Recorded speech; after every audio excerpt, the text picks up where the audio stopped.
दोस्तों, अस्सलाम वालेकुम, नमस्कार। मैं आपके सामने फिर हाजिर हूँ एक बार अपना नया वीडियो लेकर के। मैंने आपको पिछले वीडियो में बताया था कि बंगाल इलेक्शन में ममता दीदी कमज़ोर पड़ रही हैं और भाजपा ताकतवर है।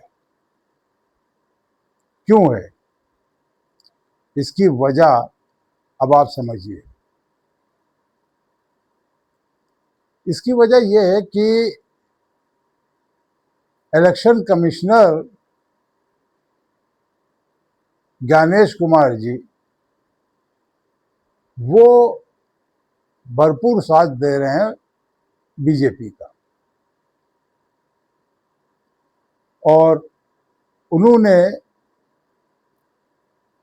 जो बंगाल के अंदर ऑफिसर्स और ऑब्जर्वर्स तैनात किए हैं वो सब अमित शाह जी के खास लोगों को बनाए गए। उसमें से एक ऑब्जर्वर हैं यूपी कैडर के आईएएस अधिकारी Shri Ajay Pal Sharma ji.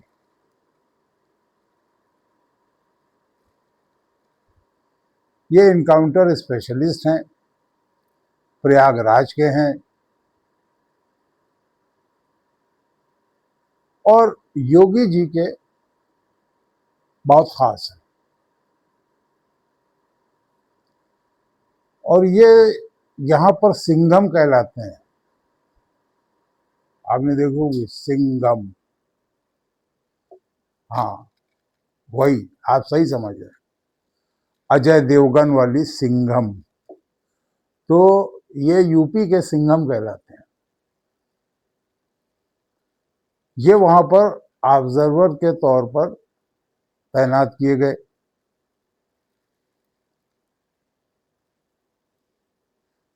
Diamond harbour area है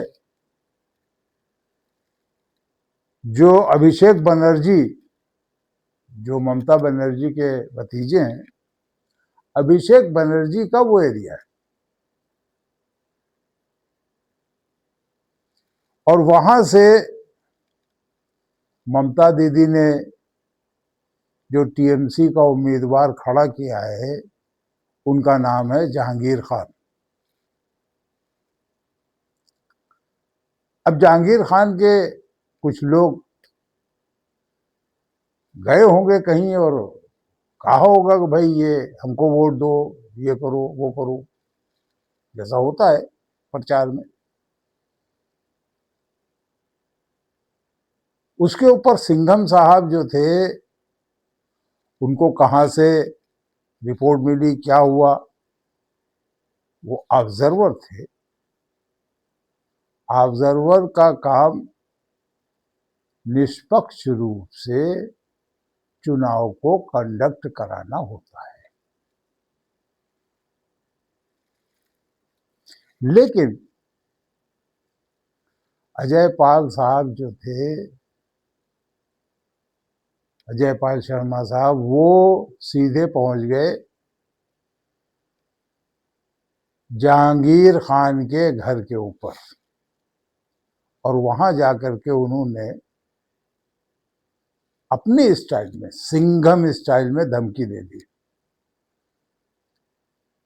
कि देखो जहांगीर कहाँ है, जहांगीर को बुलाओ। जहांगीर पता चला नहीं है तो उन्होंने कहा उनको कह देना। एक बहुत पुराना डायलॉग याद आ गया मुझे,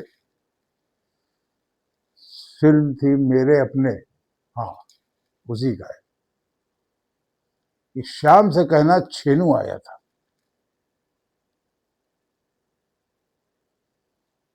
तो उसी तरह से अजय पाल साहब ने ये कह दिया कि उनसे कह देना कि मैं आया था और वो ये सब बंद करें। धमकाना धमकाना, वरना फिर पछताएंगे और फिर तुम लोग भी रोओगे और फिर गिड़गिड़ाओगे और पछताओगे। तो भाई साहब अजय पाल साहब, ये काम आपका नहीं है, ये आप एसएसपी को भेज देते हैं, किसी और को भेजते हैं, वो आकर के बता देता है। फिर उसके बाद आप पहुंच गए उनके कार्यालय पे, टीएमसी कार्यालय पे, वहां जाकर के आपने वही सिंघम स्टाइल दिखाई, मैं ये कर दूंगा, मैं वो कर दूंगा, समझ जाओ, सावधान हो जाओ, बदमाशी नहीं चलेगी।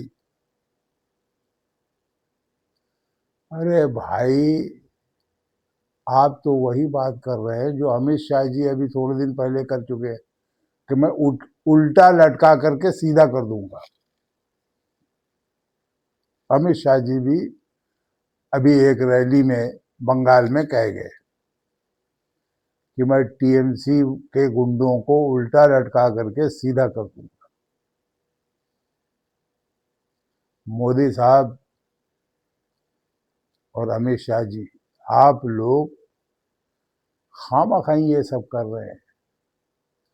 अरे आपको ये सब करने की आवश्यकता ही नहीं है, आप तो बंगाल जीत रहे हैं, ज्ञानेश कुमार जी आपके साथ हैं।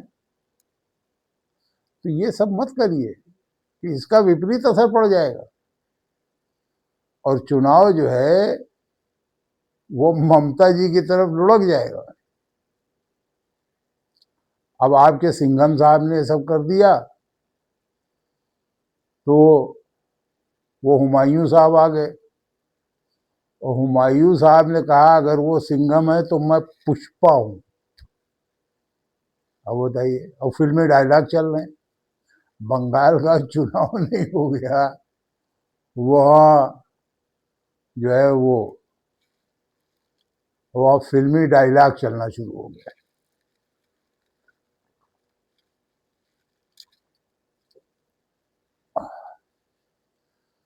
तो भाई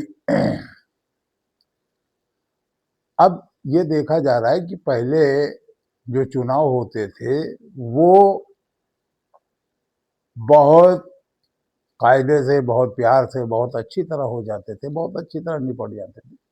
कहीं कहीं पर थोड़ा बहुत होता था, मारपीट भी हो जाती थी, बूथ कैप्चरिंग भी हो जाती थी, होता था, लेकिन कहीं कहीं पे इतना नहीं होता था। लेकिन अब तो ऐसा लग रहा है कि बंगाल में चुनाव नहीं हो रहा है बल्कि युद्ध हो रहा है। और युद्ध में जिस तरह की तैयारियां होती हैं उस तरह से तैयारियां बंगाल में की गई।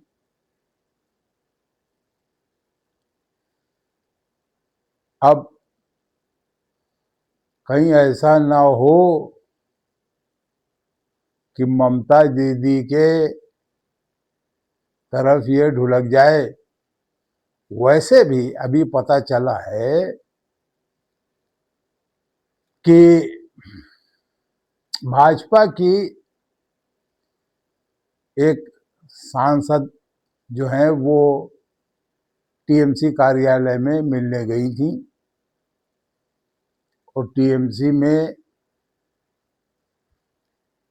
और 3 विधायक भी गए हैं भाजपा के। तो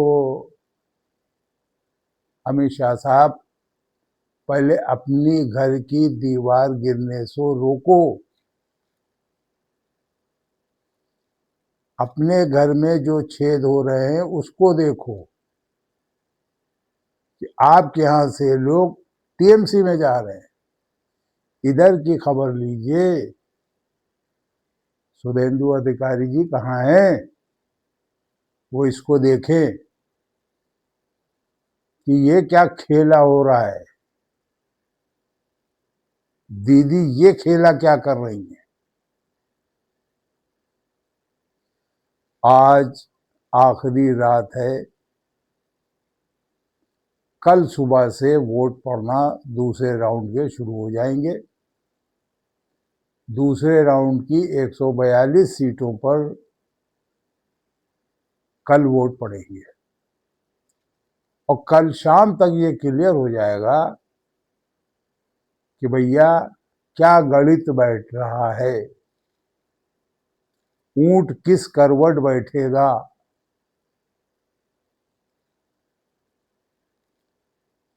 वैसे तो ये जो 142 सीटों पे चुनाव हो रहा है, इसमें तो टीएमसी की ज्यादा सीटें थी, पिछली बार भी और इस बार भी। ये टीएमसी का मजबूत क्षेत्र है जहां ये चुनाव होना है कल। ये टीएमसी का गढ़ माना जा रहा है। लेकिन हमारे प्रिय चाणक्य साहब जो है, उन्होंने खेला करने का पूरा मन बना लिया है और कल अगर खेला हो गया तो ममता दीदी आप भजन गाइएगा, और अगर खेला नहीं हो पाया तब फिर शाह साहब दिल्ली में आकर के आरती करेंगे।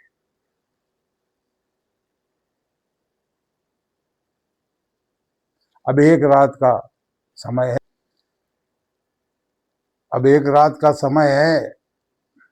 अब देखे कल क्या होता है।